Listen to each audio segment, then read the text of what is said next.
think just an introduction to May 68, it's just such a profound example of the power of the people, demonstrating the power of workers to be able to shut down the entire country, and also the students' role as a catalyst to that kind of fire, which turned into the biggest general strike in history at the time. And this happened at a time where the Western world was experiencing a capitalist boom, U.S. investment was flooding in post-World War II, economies were flourishing, and I think no one expected such a huge-scale revolt. In saying that, obviously there still were problems, bubbling to the surface in France. The French president, de Gaulle, adopted authoritarian measures to carry out French capitalism. He took a lot of measures to concentrate power into his hands that served the interests of the ruling class. And he had big shoes to fill. He had the task of trying to end a costly and unwinnable war in Algeria, increase competitiveness of French industry, and wanted to raise France's capital accumulation by over a third. Wages in France were rising, but at the same time, a large proportion of the working class still received low pay. Unemployment rose to around 500,000, and young people were particularly affected by this. The unions were also weak at this time. They lost half of their membership since the war, and this meant that workplace conditions were on the decline. At the same time, French workers were feeling increasingly more alienated. French industrial workers became the second worst paid in the common market. They had the longest working hours and were paying the highest taxes. And similar austerity measures that workplaces were facing were also impacting the universities. Because of this need to modernize French capitalism at a rapid pace, they needed more students going into university and getting their educations. This meant the student population also exploded. It went from 200,000 in 1960 to over 500,000 students in 1968. This drew in a lot more students, not just from the elite class, which was the general makeup of uni students prior to World War II, but now you had more and more middle and working class people joining as well. And at the universities, facilities were overcrowded, they were understaffed. Up to 3/5 of students failed to complete their courses, and there was all of this discontent bubbling in the universities. Despite the decline in worker and student conditions, resistance and revolt was also rife in the 60s. There were these new waves of students being radicalized by social issues, both domestic and international. There was rising opposition to the Vietnam War, students drawing inspiration from student revolts happening in Berkeley and at the London School of Economics in the UK.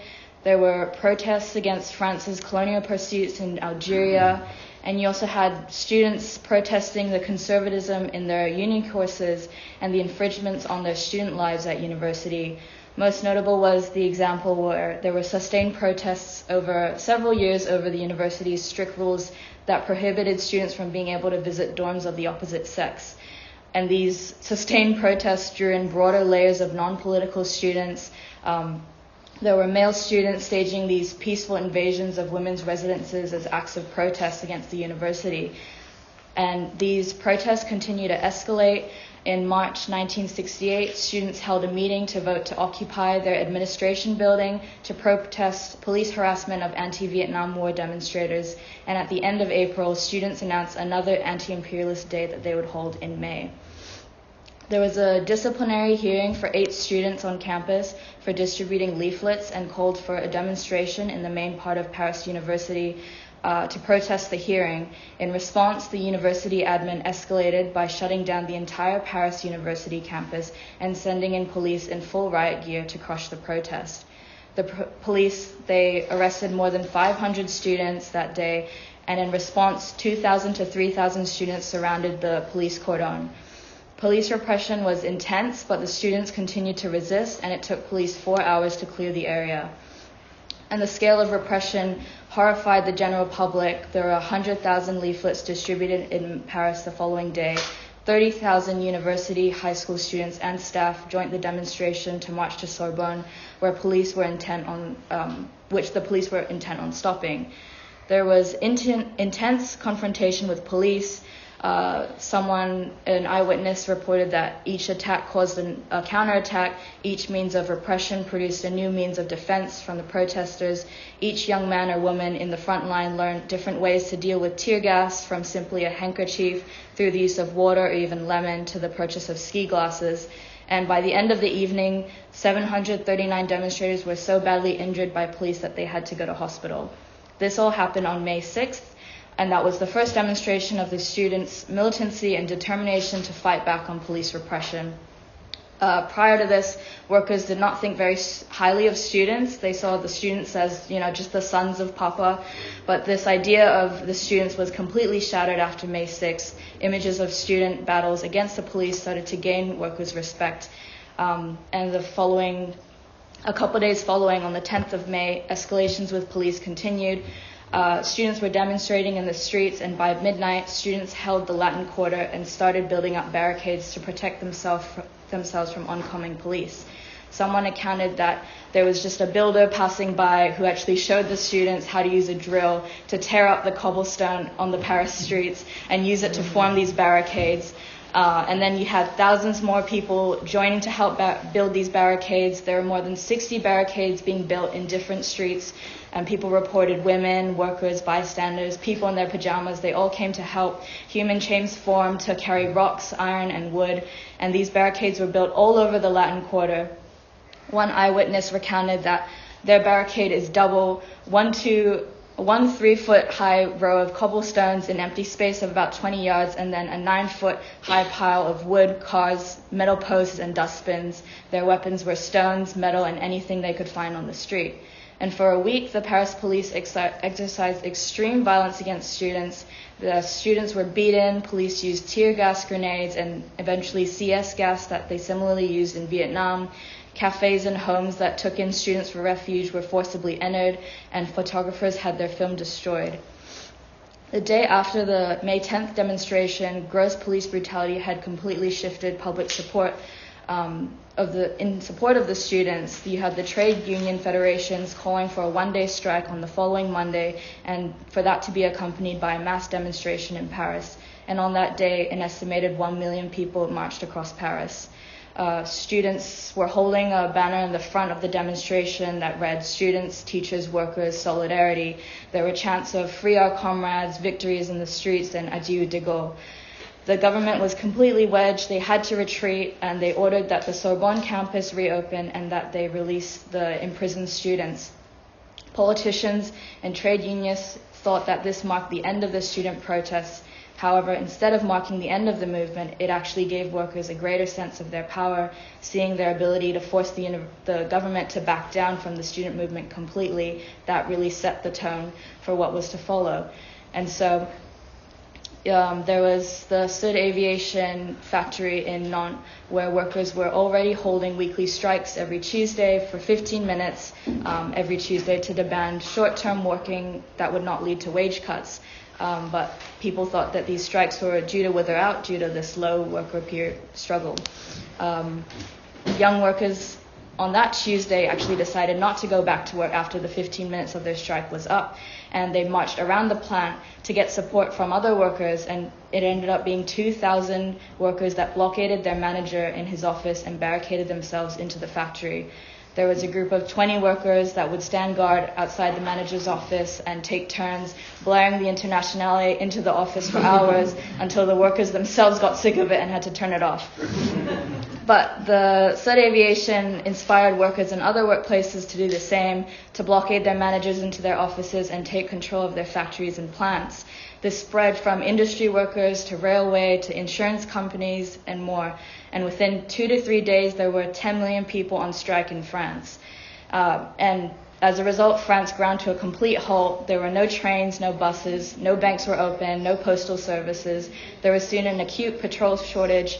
Everywhere, factories were occupied or shut down with pickets on the gates. The strike movement was not confined to these traditional industries, but included hospitals, museums, film studios.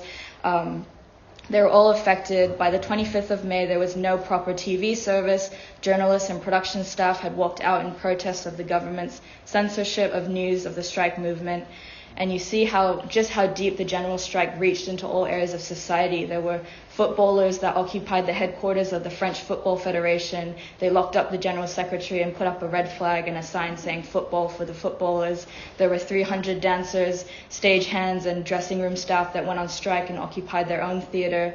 And through the general strike as well, you could see how it really challenged, not just the bosses, but oppression that kept workers divided in society. There were 3 million migrant workers in France from Southern Europe, North Africa, and the West Indies, and their workers' conditions were designed to inhibit their ability to take action. But at one of the car factories in Citron, immigrant workers were actually arranged on production by nationality so that they couldn't even be positioned next to someone who spoke the same language, so they couldn't organize. And if an immigrant worker was too militant, employers would get the police to remove their work permits. And yet they still played a really significant role in the movement. Strike pickets set up at one of the car factories included the highest proportion of immigrant workers. And during the course of a strike, the Maghreb Action Committee distributed leaflets encouraging North African workers to support the strike and denounce dictatorships in Tunisia, Algeria, and Morocco.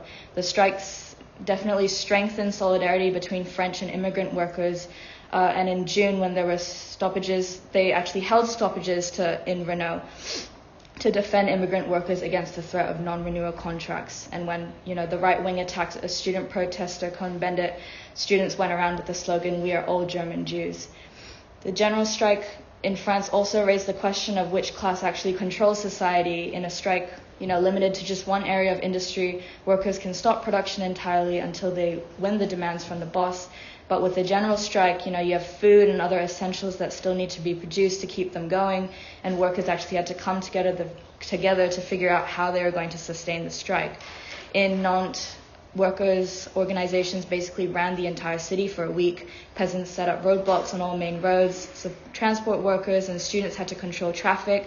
Workers took control of petrol supplies.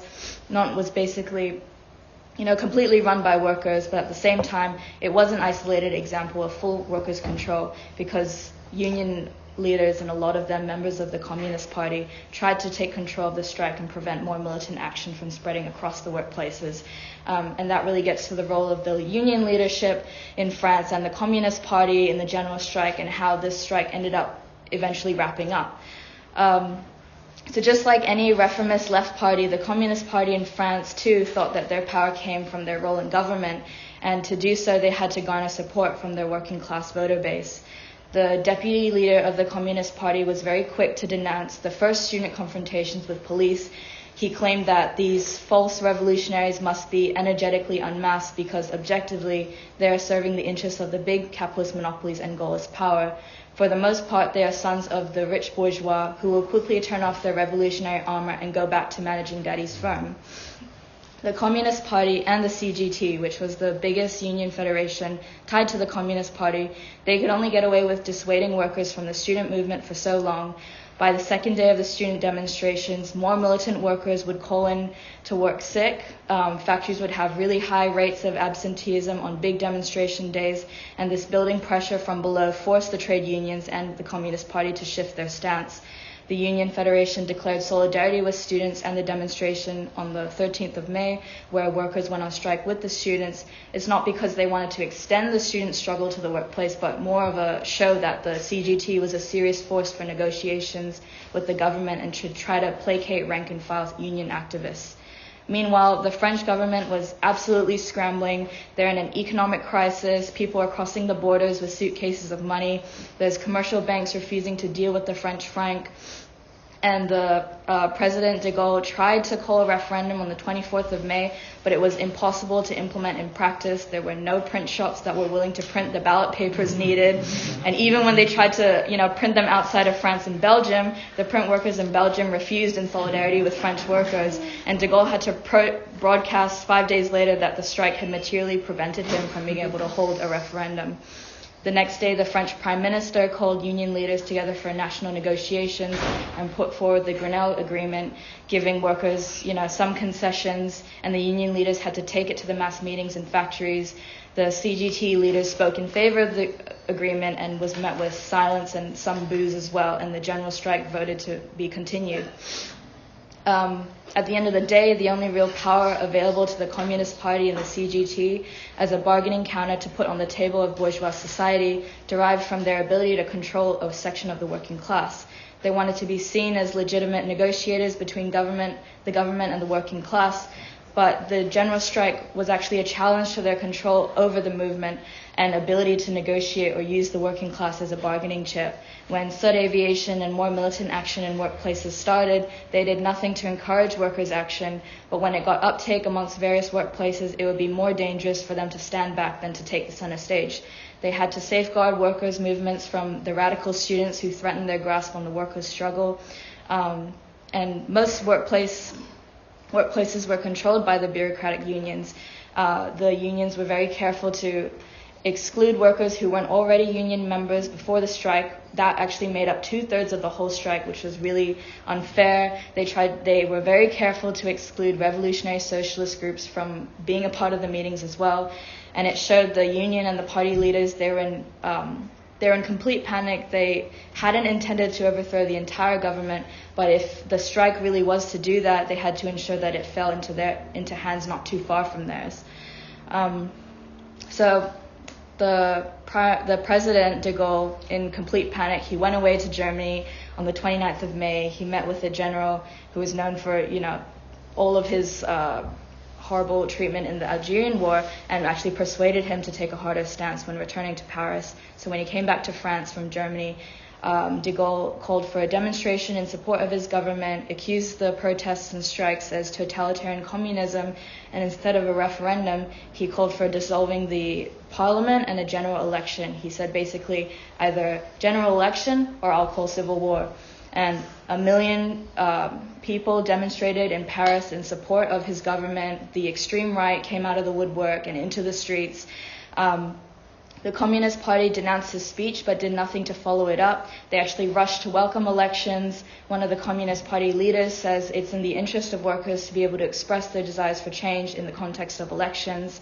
They negotiated for 3 days with workplaces to return to work in key sections of the public sector.